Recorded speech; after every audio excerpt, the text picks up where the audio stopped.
Hi welcome to Tenet Tamil channel. இன்றைக்கி நம்ம எதை பற்றி பார்க்க போகிறோம்னா 2024 லோக்சபா எலெக்ஷனை பற்றி பார்க்க போகிறோம்.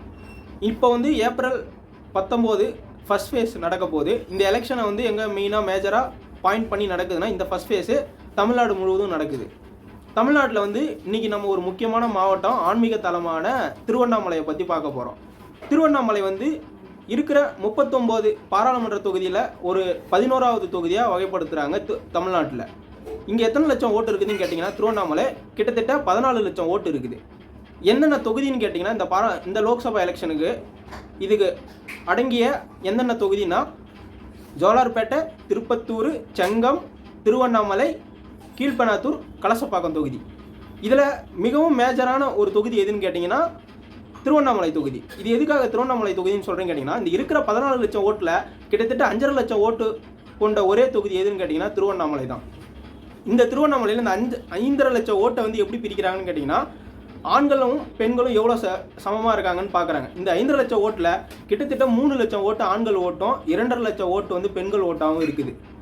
சரி, திருவண்ணாமலையில் எப்படி இருக்கும், வெற்றி எப்படி இருக்கும் அப்படின்னு கேட்டிங்கன்னா திருவண்ணாமலை வந்து திராவிட முன்னேற்ற கழகம் அதாவது டிஎம்கேவோட மிகப்பெரிய கோட்டையாக அமைஞ்சிருக்குது. ரீசன் என்னன்னு கேட்டிங்கன்னா அவங்க இன்னைக்கு ஜெயிக்கல, கடந்த 50 ஆண்டாவே இந்த திருவண்ணாமலையை வந்து அவங்க கைக்குள்ளே வச்சுருக்காங்க. இங்கே வந்து இன்னைக்கு மேஜராக ஆப்போசிட் பார்ட்டின்னு சொல்லக்கூடிய ஏடிஎம்கேவே வந்து ஒரு எப்படின்னா கையால் ஆகாத தனமாக தான் இருக்கிறாங்க. ரீசன் என்னன்னு கேட்டிங்கன்னா இவங்களால இவங்களுடைய ஓட்டு வித்தியாசம் எவ்வளோன்னு பார்த்தீங்கன்னு வச்சுக்கோங்களேன்.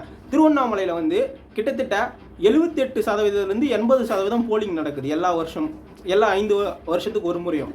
இதில் இந்த 78% ஓட்டில் கிட்டத்தட்ட 55% ஓட்டை வந்து திராவிட முன்னேற்ற கழக கட்சி மட்டுமே பெறாங்க. அப்போ மீதி நினச்சி பாருங்கள், மீதி இருக்கிற இந்த 20-25% ஓட்டை தான் மற்ற இருக்கிற கட்சிகள்லாம் வந்து பிரிக்கணும்.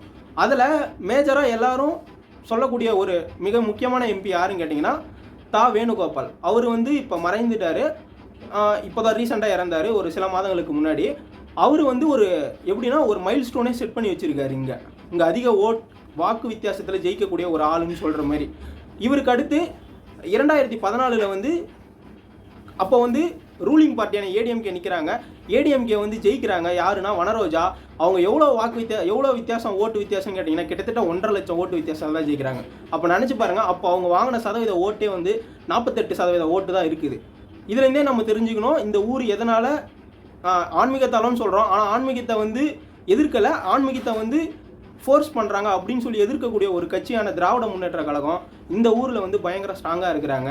இது வந்து எப்படின்னா ஒரு பிக்னிக் வந்து போகிற மாதிரி தான் திராவிட முன்னேற்ற கழகத்துக்கு. ஸ்டாலினும் சரி, அவருக்கு முன்னாடி இருந்த அவருடைய ஆசானான அவருடைய தந்தை கலைஞரும் சரி, அதுக்கு முன்னாடி பெரியாரும் சரி, அறிஞர் அண்ணாவும் சரி, இவங்களாம் எதுக்குன்னா இவங்க வந்து திருவண்ணாமலையை பெருசாக ஃபோக்கஸே பண்ண மாட்டாங்க. ரீசன் என்ன, அவங்களுடைய மிகப்பெரிய கோட்டை மாதிரி வளைச்சி அதை வச்சுருக்காங்க. திருவண்ணாமலை, திருக்கோவிலூர், விழுப்புரம் இதெல்லாம் அவங்க கோட்டை தான். அவங்கள மீறி இங்கே யாரும் ஜெயிக்க முடியாது. அப்படி அதாவது வட மாவட்டமான தமிழ்நாட்டில் வட மாவட்டத்தில் இவங்களுடைய பொசிஷன் வந்து எப்படின்னு கேட்டிங்கன்னா இவங்க வைக்கிறது தான் சட்டம் அப்படிங்கிற மாதிரியே இருக்கும்.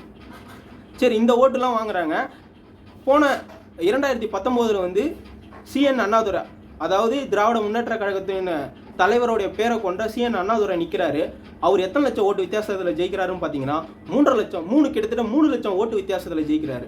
அப்போ இந்த வாட்டியும் அவரையே நிற்க வச்சுருக்காங்க. அவருடைய அந்த ஃபோர்ஸையே மறுபடியும் களத்தில் இறக்குறாங்க. இப்போ இதில் இவருக்கு என்ன பலன்னு கேட்டிங்கன்னா அங்கே இருக்கிற அந்த மாவட்ட தலைவர் தான், அதாவது தமிழ்நாடுடைய பொதுப்பணித்துறை அமைச்சரும் முன்னாள் உணவுத்துறை அமைச்சருமான ஏவா வேலு. அவர் தாங்க அங்கே இருக்கிற, அவருடைய கோட்டை தான் அது. அவர் வைக்கிறது, அவர் என்ன சொல்கிறாரோ அதுதான் அங்கே நடக்கும்.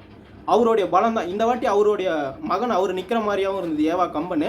பட் இருந்தாலும் மூத்த தலைவர்களுக்கு மறுபடியும் வாய்ப்பு தரணுங்கிறதால் சிஎன் அண்ணாதுரை வந்து உதயநிதி ஸ்டாலினால் ரெக்கமெண்ட் செய்யப்பட்ட ஒரு நபர்.